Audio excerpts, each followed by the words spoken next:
kungs un daudz kungs. Bija ļoti skaidri principi. Ja, bija ļoti skaidri principi, kā nodefinēt, uz kādiem šī partija tiek veidot. Un arī šobrīd vēl joprojām ir jautājumi, kur nav līdz galam izdarīts, jo tas laiks ir ļoti īss. Bet principi ir skaidri, un principi man bija saistoši. Vai pieņemami un interesanti. Ja? Un tas ir pirmais, ir tas, ka šī ir tā organizācija, kas tiek veidot partija, viņi ir uz idejām balstīta. Ja, nevis uz personālijām.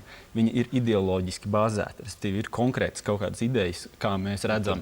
Tad kāda ir šī ideoloģija? Tas ir tas, kas šobrīd tiek visvairāk pārmests, ka nav šī ideoloģiskā bāze. Protams, ka ir. Mēs līdz tam tiksim, ja es ļautu paveikt pa tiem iemesliem. Ja, tad ir otrs, man liekas, ļoti būtisks ir otrās desmitgades paaudzes iesaistīšana. Ja, jo mēs, tad, kad bija barikādas, mums bija gadi 10 apmēram. Ja. Respektīvi, mēs bijām pietiekami saprātīgi, lai to sajūtu atcerētos. Mums mamma teica, gāja uz barikādēm, un vecmāmiņa brauc mums pieskatīt, man liekas, ja, no cēsīm. Un, respektīvi, to sajūtu mēs atceramies, ka mēs ieguvām neatkarību. Bet īsti iespējas piedalīties mums tur nebija. Ja. Šobrīd mēs esam izauguši tik tālu, un apbružājušies uzņēmumos, apbružājušies starptautiski, redzējuši, kas notiek pasaulē. Mums ir sajūta, ka mēs varam darīt labāk. Tad mums ir jāiet darīt. Ja. Un trešais ir, kad reformas. Ja, jo tas, kas šobrīd, tas, ko mēs sludinām par tām reformām, piedošana, bet man ir pilnīgi skaidrs, ka nekādas reālas reformas nenotiek. Ir nozares valstī, kurās ir jāsāk no baltas lapas vienkārši. Kas bija par iemesliem, kāpēc jūs pievienojaties? Es pieminēšu divus iemeslus. Pirmais iemesls, tas, manuprāt, ka es jau vairāk kā uzsveries, iespēju loks. Kaut kas tāds, kas notiek varbūt reizi dzīvē. Jā. Tas ir, ja mēs padomās par to, kā strādā mūsu politika, un tā parasti to nosaka daži ekonomiskie grupējumi, kuriem tagad šis Saeimas vēlēšanas patiesībā nav tik daudz resursu, vai pavisam nav resursu, lai reāli ietekmētu šī iznākumu. Tas ir pirmais iemesls. Otrais, ja mēs runājam par reformām, tas lielā mērā ir mans, varētu pateikt, dzīves mērķis. Ja. Tas ir to, ar ko es ar to virlišanu nodarbojos jau vairākus gadus. Un parasti galvenais iemesls, kāpēc lietas nenotiek, pēc manas pieredzes, ir tas saucamās politiskas gribas trūkums. Un ko tas nozīmē patiesībā, ka vairāki politiķi visi apstājas tādi, ka politiķi skatās uz kaut kādu pirmo sabiedriskas domas aptauju. Ja. Nav šīs ilgtermiņa vīzijas, nav drosmes. Un te, manuprāt, Valdis Zatlers ar savu rīkojumu apliecinājis, ka šī drosme viņam noteikti ir. Man ir viens jautājums Zatlera kungam, tāds savā ziņā tīri cilvēcisks.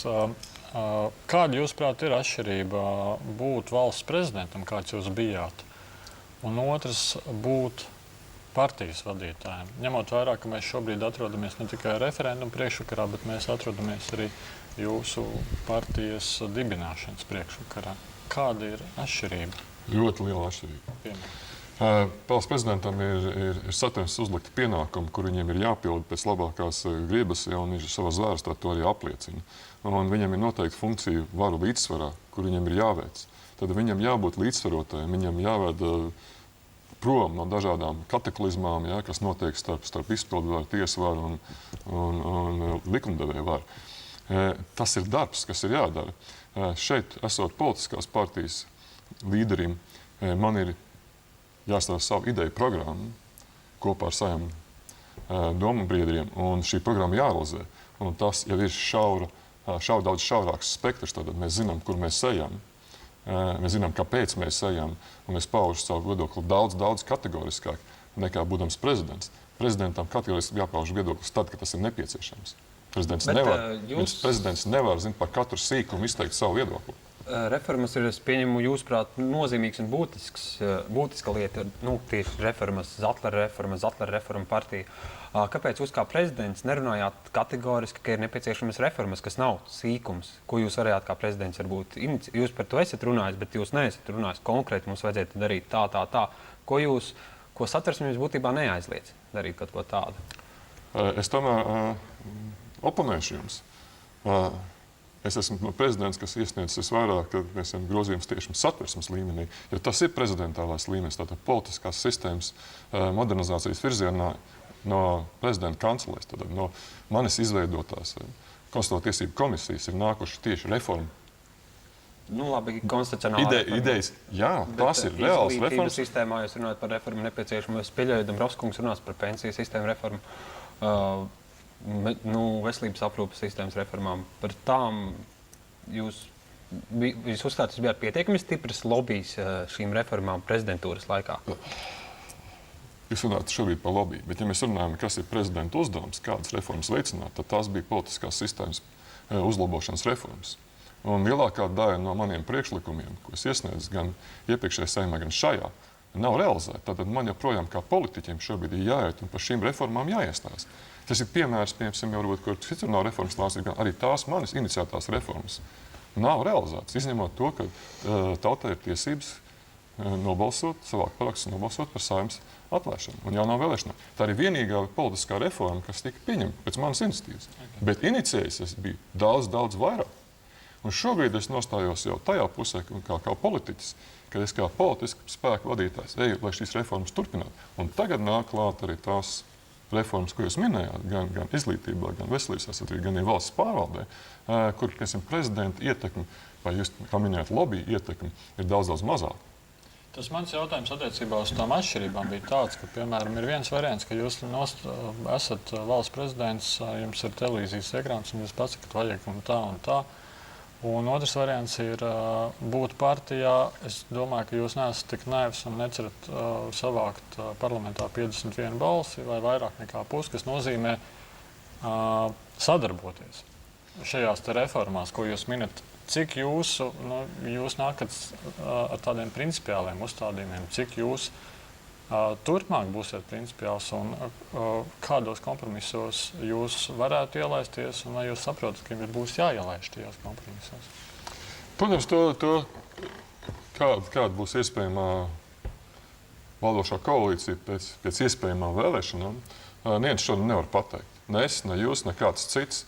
Līdz ar to mēs varam runāt tikai par savas partijas principiem, kurus mēs vienmēr ņemsim vērā, ja būs jāpieņem lēmums. Gan lēmums par ieiešanu koalīcijā kāda partija, gan ir lēmums, kas, piemēram, skars mūsu vēlētāju un arī visas Latvijas iedzīvotāju intereses. Tā tas arī notiks. Bet iepriekš par to spekulēt šodien ir diezgan pagrūti. Ja mēs sāksim dancot līdz reitingiem, tad mēs virzīsimies ne tikai valsts, bet tādā ritīgā polkā. Bet vai nav spekulēšana arī pateikšana, ar ko jūs nestrādāsiet vispār? Un ja nebūs izvēles, ja būs divas partijas Saeimā, 3 partijas Saeimā, un tad abas pārējās būs oligarhu partijas. Un jebkurā gadījumā nevarēs izveidot vairākumu. Protams, jūs esat daudz pesimistiskāk nekā lielākā daļa no Latvijas iedzīvotājiem. Es nebūtu tā nedomāju, jo, kā redzēt, jau rīkoja numur 2. Pirmais efekts ir tas, ka viena partija ir pieņems lēmumu par likvidēšanos, kur bija gadu atpakaļ vēl ļoti ietekmīga, ļoti spēcīga partija. Tad jautājums, kāpēc tas tā viss ir noticis?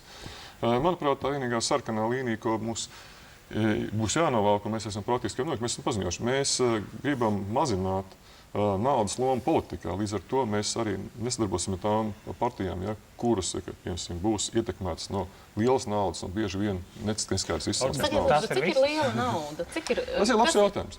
Tas ir labs jautājums, bet tur jums vajadzētu paskatīties iepriekšējā gada vēlēšana kampaņās un paskatīties, cik viņas ir izmaksājušas. Tas bija likuma atļauts, izņemot tās, kas protams. Jā, bet kas ir liela nauda? Kā tas izpaudīsies? Piemēram, viens cilvēks var gadā ziedot 18,000 latu. Šogad 20, jā, brīnišķīgi. Jums gribēs kāds uzņēmējs ziedot 20,000 latu, ko jūs darīsiet ar šo? Vasilijas Meļņiks pieņemsim. Ziniet, kamēr nav partija vai juridiski nozdibināta, tas ir atklāts jautājums, un savā dibināšanas sapulcē un vēlāk arī lielajā pilnsapulcē mēs tieši arī tā nolemsim par tādu partijas finansēšanas modeli, kur atbalsta mūsu partijas biedri. Ne jau es, Valdis Zatlers vai kāds cits, jo mums jāiziet prom no tās partijas modeļas, kāds Latvijā līdz šim ir valdījis. Daži simti biedri, 3-4 līderi un viens saimnieks. Likās, ir viens, uz tiem diviem jautājumiem patiesībā atbild viena lieta. Kad mēs jau no paša sākuma, un arī iemesls, kāpēc es vispār esmu piekritis piedalīties, un arī daudz mani kolēģi ir piekrituši piedalīties, kas šobrīd strādā partijas komandā. Tas ir, kad tā ir organizācija, kas tiek veidota ilgtermiņā. Līdz ar to mēs no paša sākuma jau nolēmām zināmā mērā abstrahēties no reitingiem un no kaut kādām. Viens ir ilgtermiņam, otrs ir liela partija. Jo tikai partija ar 10,000 biedriem, 7,000 biedriem, 15,000 biedriem, tādās kategorijās. Tikai tāda partija var pretendēt uz to, ka viņi pārstāv Latvijas iedzīvotāju intereses pietiekami plašā lokā. Ja? Un šeit, ja mēs runājam par tādiem cipariem, tad parādās reālas partijas finansēšanas iespējas no salīdzinoši nelielām biedra naudām. Ja? Un, protams, ka ja pašreizējās partijas var savākt tur pa 500 biedriem un attiecīgi no tā tad ir jāfinansē visa partija. Nu, protams, ka tur tā ekonomika nedarbojas, matemātika ir ļoti vienkārša. Latvijā lielākā daļa iedzīvotāju daļa ir pensionāri. Pieņemsim, ka visi pensionāri nolims iestāties. Jūs domājat, viņiem būs pietiekoši daudz ienākumu, lai kaut ko ziedotu partijai? Bet paskatīsimies, kādas pensionārs pa vienu lapu, cik tas ir kopā. Jā. Tas ir vairāk nekā vajag. Ja? 500,000. Tas ir vēlēšanu kampaņa. Cits starpā pensionāriem šiem pašiem būtu ārkārtīgi interesanti iepazīties ar to, kādas tad reformas, kāds ir jūsu piedāvājums tieši pensiju sistēmas jomā. Drīkst es mazliet par tām reformām. Es piedāvāju arī, ka mazliet otru bloku. Man ir piedodāmiet. Es gribēju pa principiem. Mēs vienkārši pieminējām šo principiālu jautājumu par naudu. Viens princips bija nesadarbošanās ar oligarhiem. Trešais princips, ko jūs minējāt, kas ir izskanējis, proti, ja saskaņas centrs neatzīs Latvijas okupāciju, tad ar saskaņas centru mums nav vienā laivā jāsēž. Pirmajā gadā mēs esam definējuši, kāda ir mūsu pozīcija. Ja? Un tiešām tā mūsu pozīcija ir, ka Latvijas valsts kontinuitāte, ja? Okupācijas faktu atzīšana, ja? Latviešu valoda kā vienīgā valsts valoda, tā pašā laikā pilnīgs atbalsts mazākumtautības skolām kā vērtībai, ja? Kas ir mūsu valstī īpaša vērtība. Ja? Šos mēs esam formulējuši kā savus principus. Ja? Un katrai partijai, ieskaitot arī saskaņas centri, jādefinē arī savu attieksmi par šiem jautājumiem. Ir definējuši. Viņi saka, ka nav bijusi okupācija, ir bijusi vēl nezinu kas, bet kaut kas cits. Vai tas tāda atbildi jūs ir pieņemama? Es piedodu, ja mēs paskatīsim uz kaut kādiem neseniem notikumiem, pieņemsim, ja es nemaldos, nesen notikusi saskaņas centrā jauniešu kaut kāda aktivitāte, jā, kura principā bija izvirzīts tāds lozungs, ka okupācija ir bijusi, okupantu nav. Ja es nemaldos, vismaz tā es skatos presi. Manuprāt, no saskaņas, ka daudz šobrīd tiek runāts. Es domāju, ka ja mēs runājam par okupāciju, ja, tad varbūt es tā kā krievlodīgs cilvēks, varbūt tāds mēģināšu izskaidrot, kāda ir tā krievlodīga reakcija. Ja. Es domāju, ka droši vien visi tie cilvēki, kuriem ir vismaz 30 gadi, zina, vismaz skaties kaut kādas padomju filmus, ja, un tas ir tā, no kurienes Krievi saņem, teiksim, iegūst kaut kādu ideju par to, kas ir okupācija. Ja. Tad, kas ir šis asociatīva rinda ir tāda, ka tur hatīņi, tur sadedzināti kaut kādi iedzīvotāji, ja, tur ar tankam tur brauc virsū cilvēkiem. Un tad, kad Krieviem tie parmēt, ka viņi ir okupējuši Latviju, tad viņi sāk domāt apmēram tā, ok, tur ar tankam tur virsū kaut kā brauc. Nē. Tur kaut kādas cilvēku sadedzinājumi, ka nē. Tad šīs okupācijas nebija. Ja. Tad mēs tad Krieviem arī, teiksim, diezgan grūti paskatīties vairāk objektīvi uz vēsturi. Ja? Man neinteresē, kā saskaņas centrs ko interpretē, jo skaidrs, ka man interesē šajā gadījumā Zatlera reforma partijas principiāli nostāju. Vai jūs gaidīsiet, kad Nils Ušakovs iznāks ar citātu Latvija bijusi okupēta? Bet tā ir pirmkārt Nila Ušakova izvēle. Un neliekiet man viņam to uzstiet vai kādam citam to uzstiet. Jūsu partijas nostāju. Nevis par Nilu Ušakovu. Es domāju, ka kādu dienu tas viss notiks. Un, tas jautājums ir tikai, kurā dienā tas viss notiks. Un arī tas, ka mēs pie šī galda runājam, ja okupācija bija, bet šobrīd Latvijā okupantu nav, tas ir ļoti liels solis uz priekšu. Un, tad, kad es pirmoreiz teicu, ka nevajadzētu lietot šo vārdu attiecībā uz mūsu iedzīvotājiem, es saņēmu diezgan daudz kritiku, bet redziet, ir pagājuši pāris gadi, ja, un mēs sākam jau publiski par to mierīgi brīvi runāt. Tas ir laika jautājums. Tad es jautāšu pavisam konkrēti. Nu, ja mēs paskatāmies, kā to šodienas reitingus, kuri, kā mēs zinām, jūs uz viņiem nestrādājat, bet ir ok, bet šodien ir, teiksim, ir publicēti pirmie Latvijas faktu veiktie politisko partiju reitingi pēc ziņa aģentūras BNS pasūtījuma. Tur mēs redzam, ka jūsu partija, kur vēl nav nodibināta, bet faktiski viņš šobrīd liek jau reitinga listēs, ir 17,5% vēlētāju balsis, un saskaņas centram ir tikpat. Vai jūs, teiksim, strādātu ar saskaņas centru vienā koalīcijā? Vispirms es pateikšu, ko mēs esam sākuši strādāt no savas baltās lapas. Jā. Mēs esam pirmā partija, kas pilnīgi skaidri pateikuši, ka mēs esam atvērti visu tautību Latvijas iedzīvotājiem. Ja? Un tiešām tā tas ir, un viņi nāk mūsu vidū dažādu tautību iedzīvotāji un ir gatavi piedalīties. Ja mūs vieno idejas, programma un process, Un arī tas bija solis, kas bija sen nepieciešams Latvijai. Mēs to esam veikuši, un mēs pirmām skatāmies, ko mēs darām, ko mēs piedāvājam iedzīvotājiem, nevis ko piedāvā citas partijas.